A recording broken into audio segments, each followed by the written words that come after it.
Welcome back to Quack Poker. We are continuing our coverage of, or our review of this tournament that Brendan was in. You can go back to the previous videos and see how we got to where we're at. But right now we're sitting pretty happy with 38 big blinds. Right now we're in the money, and apparently we're about to see some shit go down, is what Brendan's telling me. So let's see what happens here. Deep in the 109 Sunday warm-up on ACR, 25 grand up top.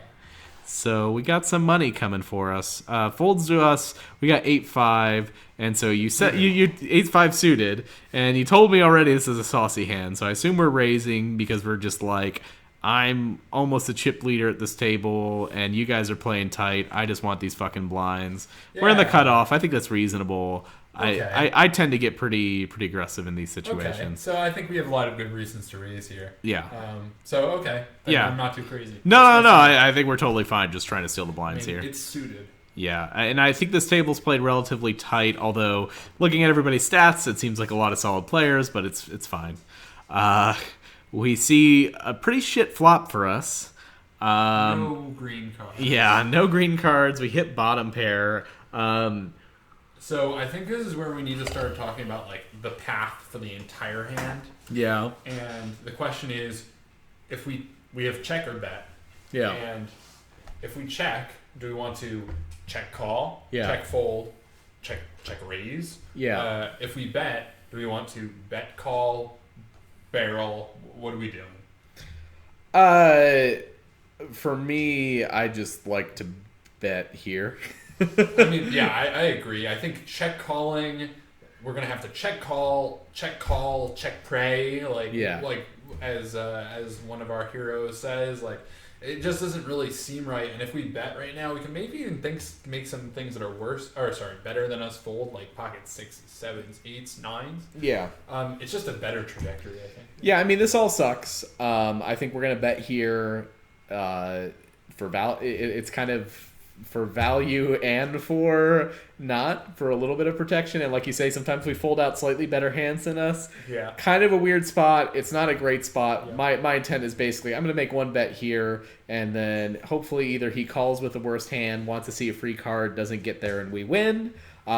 Or if we check on the turn and he bets into us, we probably have to fold. We're kind of just screwed here. We're super exploitable. Like he can float us with any two bullshit cards with a spade in there. Yeah, and we're just screwed. I do know that Gone Bananas is a super good guy that streams on Twitch. I didn't know it by then, but I knew that he was giving us some trouble. So anyway, I bet. Yeah, I mean, I think even then, though, I mean, I think your ability to float and make crazy moves when he's got 30 big blinds is a little limited. I think if I were him, I would call with Ace Jack with the Ace of Spades. Yeah, I think it's yeah. But I mean, there are call with Queen 9 with the spade. Yeah, there are decent equities. Like there are decent hands you could do that have some equity that you could call with here. All right, so going by plan, we're just gonna check here. Yep. And he's going to bet and we're going to fold? Yep. Yeah. You can't do okay. anything else. No, this wasn't a saucy hand. No, I think this was reasonable. I think everything there was reasonable. I was just kind of sad that we lost chips. Yeah, I mean, it sucks because like you've got this big stack and you don't want to hurt that stack too bad. And yeah, I mean, it's kind of a shitty spot. I think we're kind of at the bottom of our range there, and it just sucks. Whatever. It's fine. It happens. Can't really do anything else. Yeah. I mean, you're just gonna have hands like that. Just be glad we still have 33 bigs left, so we're still in fine shape. And we live in a place that's not a war-torn country, and we're very fortunate. Yeah, there we go. We're drinking beer. Fortunate. It's good. I mean, yeah. Come on. Yeah. It's great stuff. We live a good life. No complaints. All of this goes through your mind mid-hand, huh? Pretty much. So this guy raises under the gun, new player to the table, and he's got 22 big blinds, and you decide to call with ace-6. Yeah. I mean, again, we've talked about this before. You're getting absurd odds. Absurd odds. I mean, it is the guy that's like, he is under the gun and not a huge stack. Yeah, I don't know. Yeah, I mean, the thing I hate about this is if he has an ace ever, we're just saying we're gonna lose chips here. Right. Anytime he's got an ace. Right. We check. He checks back. Interesting. I think we're just checking it down. Yeah. Fuck you, guy. No, I don't really feel like he's got like Queen 10. Queens, yeah. Queen 10 suited. We'll just let go. That's fine. Moving on. I was just hoping we could check that down, and he's got some banana hand that he felt too afraid to bet. Seems unlikely the way that hand went down, but yeah, he's probably had like a jack or something. And like that, we're down to 24 bigs. I guess the blinds just went up. The blinds went up. We lost that hand to Gone Bananas. Yeah. Yeah, we're getting pretty deep here. I think we're around like 40, 50 people left. This guy is open jamming for 11. Or 11. Yeah. And we are way letting it go. Let's see what happens here.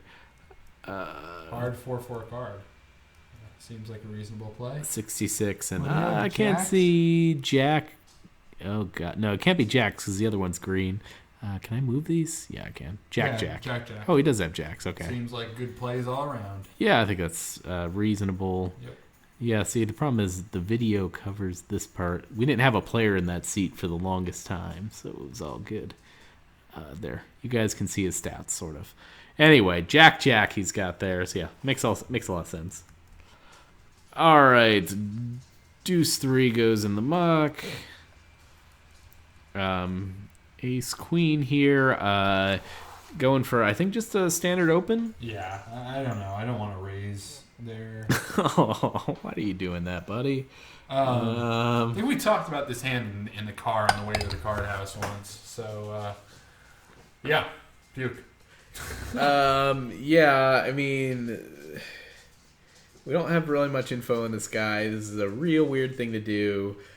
We are getting 3-1 with a very good hand. It's about one of the better hands that we'll have here. I think the answer is we call and hope to flop it. Like, we flop a pair enough of the time that we are getting the odds where that's okay. Yeah. Yeah.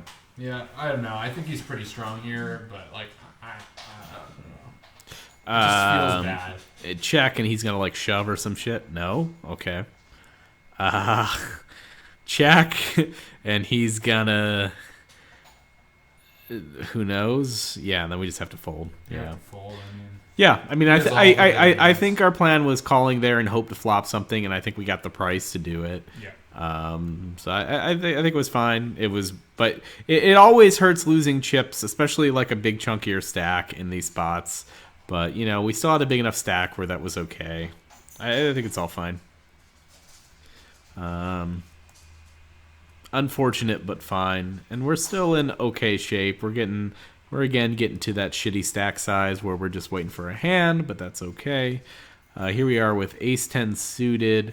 Definitely gonna raise it up. Probably just gonna jam it, I guess.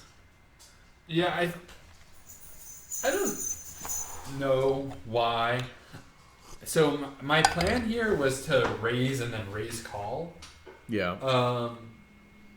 Because I felt like Gone Bananas, I don't know much about bankroll, but the way that Gone Bananas was playing was like pretty good, that he would have like a pretty wide rejamming stack, and that Ace 10 suited flops pretty well.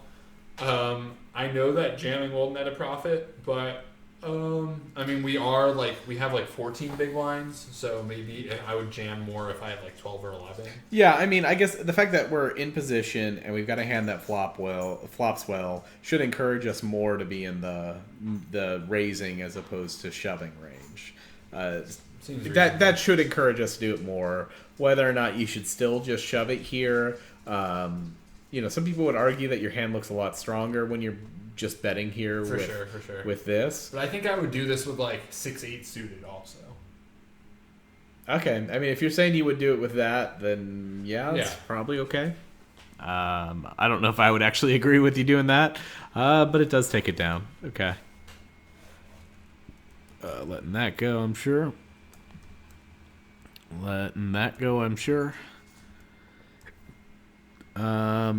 And we're gonna now open shove, which again, now we're more out of position. Our hand's a little bit weaker. I think all that makes sense.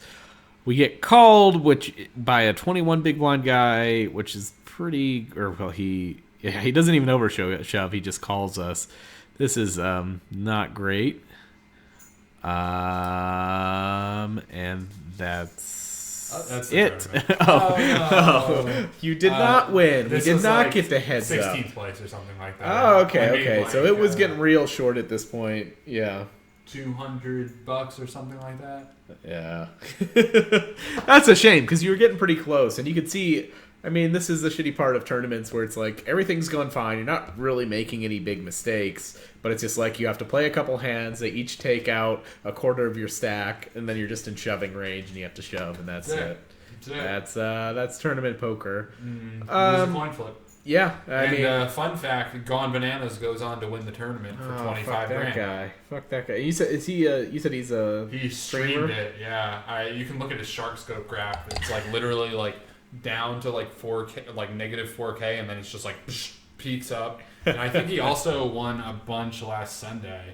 Yeah, he's doing like really well now. Did you watch the hands he did and see if he like made fun of you at all or anything? No, I didn't know he was streaming until I started watching another player who was at the final table. I was watching Zenzomb 5. I didn't realize there are this many streamers on fucking ACR. They are, man. Yeah. It's kind of nice too because when you're watching all the Poker Stars tournaments, we can't even play them. Where I'm on these guys' tables. So it's kind of cool. But Gone Bananas was streaming this hand probably as we played it, and I was not watching it. Well, you could probably find the VOD or something.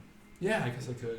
I think he's there's a lot of like stream houses in America like that. So this guy comes from, I think, Donkgasm or something. Donkgasm. Oh, okay, sure, why not? Yeah. So, well, that's that. Very good. I mean, congrats on getting some money at least. I think. Yeah. Well, don't look up my Shark Scope because it's. I think overall you played it pretty well. Like I said, I mean, we talked about the spots I disagreed with you on.